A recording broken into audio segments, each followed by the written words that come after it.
Hello again, friends. We're speaking again with Karen Finnin, the entrepreneur ingenue.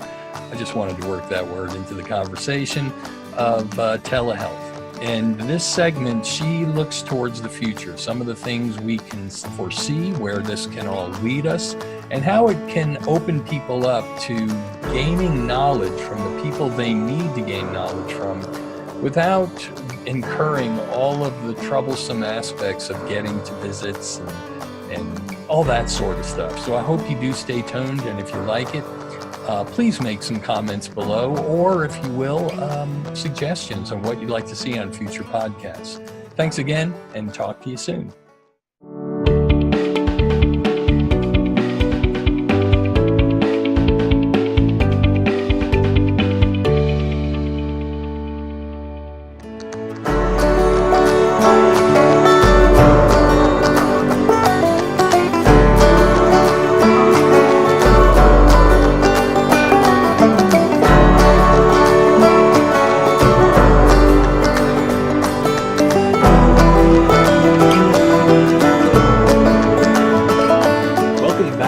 Ergo2go podcast, brought to you by the Back School and Ability on Demand. I'm your host, Matt Jeffs. Please be sure to share this podcast with contemporaries, colleagues, friends, and family. And don't forget to subscribe below. Click on the little bell in the upper right-hand corner as well to get the latest info in the overlapping fields of ergonomics, health and safety, risk and management, human resources, and healthcare right here on the Ergo2go podcast.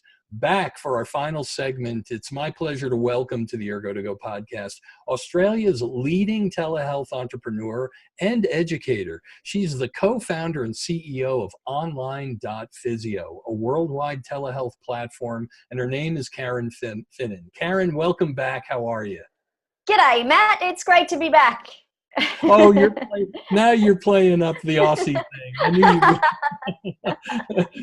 that's not a knife. It's not a knife. Love that. What was it? There were bands that you've had some great bands come from Australia too. Great music over the years. Yeah. But that's not what we're here to talk about. We had some great intro information into how a person with a strict ballet background found herself into the world of physiotherapy, then traveling with a husband to foreign lands and then delivering physiotherapy in foreign lands, then coming back and building a telehealth empire, let's call it. So you've got this unique background, and I wanted to finish up because you've already proven yourself as a visionary in my simple, plain view. Where do you see the opportunities in health and telehealth moving forward in the heart of this century? In other words, in the next 10, 20, 30 years? Tell us what you see in your crystal ball, will you? That's a really good question. Perhaps to get there, I'll say where we started, which, the health industry traditionally, before technology came along, was very one-on-one. One health professional was limited in how many people they could see in one day and what locations they could work from and all of that. It was a very manual system, handwritten notes, big arduous filing systems. Then technology came along and we started to be able to do things online. In fact, we almost went the other way. So now we see online programs, we see apps, we see all this stuff. And you and I, Matt, have talked about how even in the ergonomic space, there can be apps that sit on a computer screen that are supposed to help with your, movement and exercises, but it's a faceless piece of technology that gives you no compelling reason to use it. So I think we almost went to a phase of over-automating and making things very impersonal. So in answer to your question of where the future is and where the health industry is going, I think the people who will be most successful are the ones who can truly harness that intersection between automating for efficiency, but personalizing so that there's still that human connection and therefore the motivation to do the right thing and to do what the health professional has said and to believe the health professional and to keep empathy within the health industry.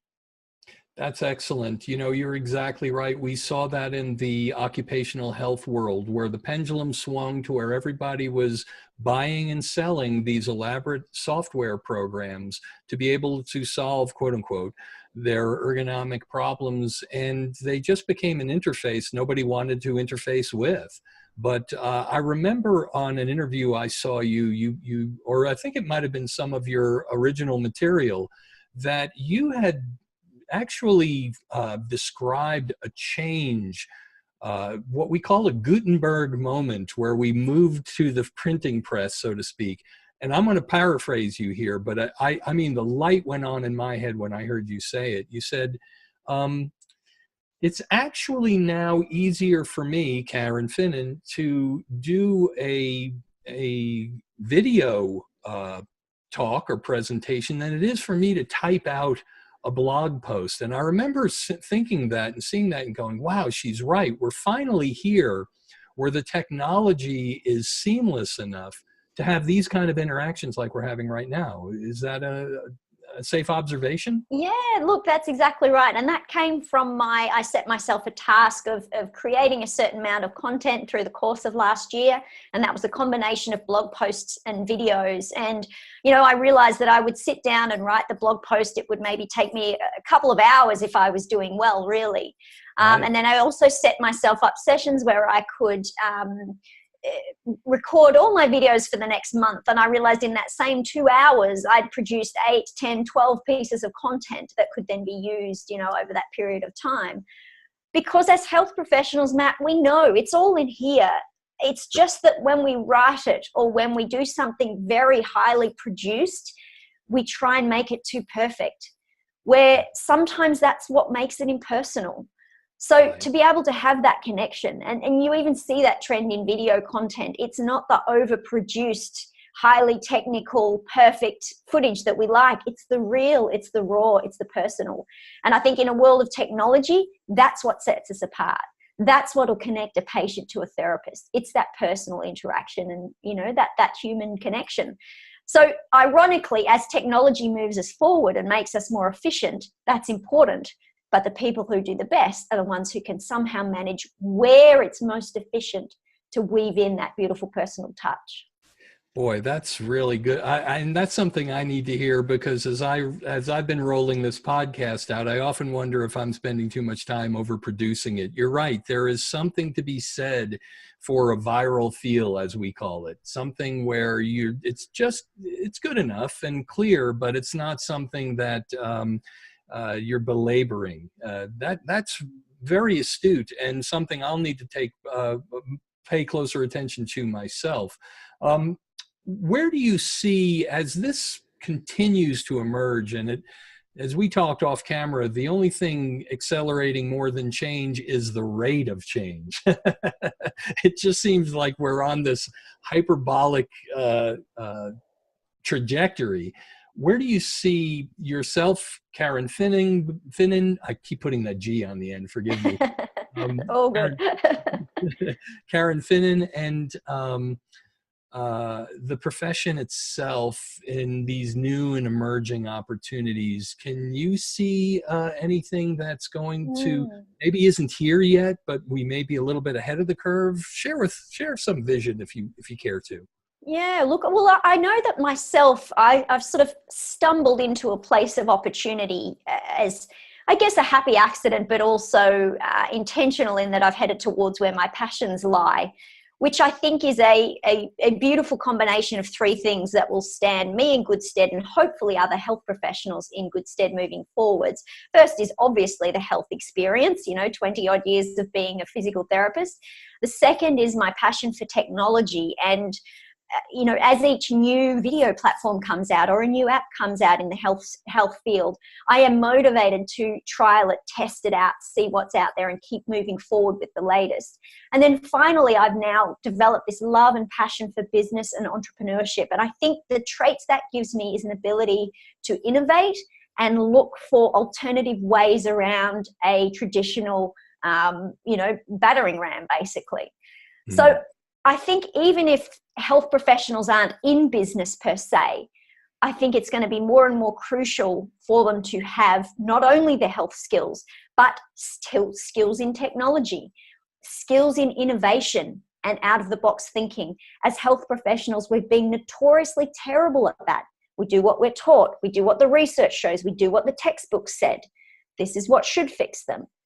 But in a safe sense, we need to innovate to be able to move forward as well. So I think, I saw something very interesting recently, Matt, from our Australian Physiotherapy Association. And that was an assessment about how we will need to deal with health apps. So if a patient comes to us and says, oh, look, I've got this great new Couch to 5K running program, what do you think? Well, it is now part of our duty of care to have the ability to look into those digital technologies to advise. If they've brought it up to us, the onus then becomes on us to be able to advise accordingly. So it's no longer enough just to know your health field. You have to know technology moving forward. You have to innovate. Get those three together, and that's where the opportunities lie. Wow. That's fantastic and daunting, as you say. I mean, it's incumbent upon us to know these things. I know from my own experience, what excites me about it is, as a former bricks and mortar practice owner, I remember the heavy burden of financial burden to go into that business. And I won't drop numbers here, but it was daunting. And to carry oneself out of that business and get from red ink to black ink is no small task. Keeping it going is as well. And what excites me about these opportunities and why I wanted our listeners and viewers to meet you is that I see it as bringing back the private practice of physical therapy. At one time that flourished. 20, 30 years ago, private practice physical therapy flourished in this country. And then for a number of factors, found itself slowly starting to fade out. And there are big corporations who deliver it now. I'm nothing against them. But what I am saying is, the point you just made, that the individual in these kind of platforms we're dealing with here, you're only talking about a few hundred or a couple of $1,000 as opposed to, I'm not exaggerating, hundreds of thousands of dollars to open a bricks and mortar clinic. So that opportunity, there's an egalitarian appeal to that, isn't there? Absolutely. And so that provides both an opportunity and a challenge, doesn't it, Matt? The opportunity is that the barrier of entry is lower than it has ever been. The cost base of an online practice is far, far lower than a bricks and mortar clinic. You're absolutely right. And that is completely exciting. What that also can mean is the market will quickly become flooded with, many people trying to put up their shingle. So What is the opportunity within that? Well, it becomes a bit more about what we were talking before about personalization and people getting to know you as a person. So we're almost coming back to where people choose their health professional because they connect with them and get along with them, and they specialize in really what they need. They're not just a generalist. So if I'm a triathlete, I can have a physical therapist who specializes in triathlon related injury. And not only that, but I can take that physio with me wherever I travel, so you can continue that relationship with that health professional. So I think in this potential era of many people setting up businesses, the ones that will do well are ones that put out great quality content, are very clear on their niche, and are great at what they do.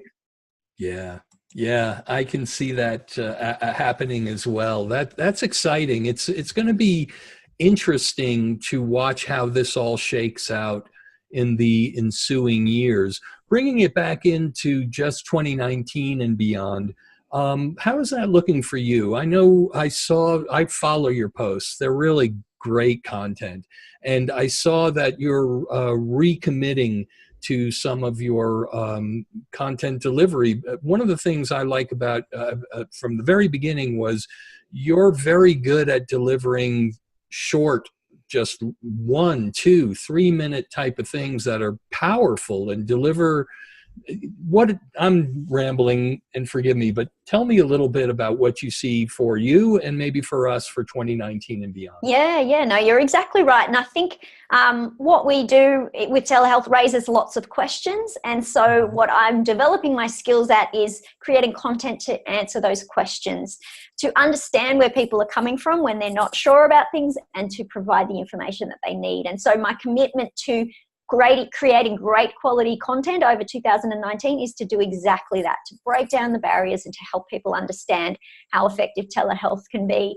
And then, fortunately, I'm in a position now where I've run these sort of models before, and there are opportunities in organizations and people and places that want to set them up for themselves.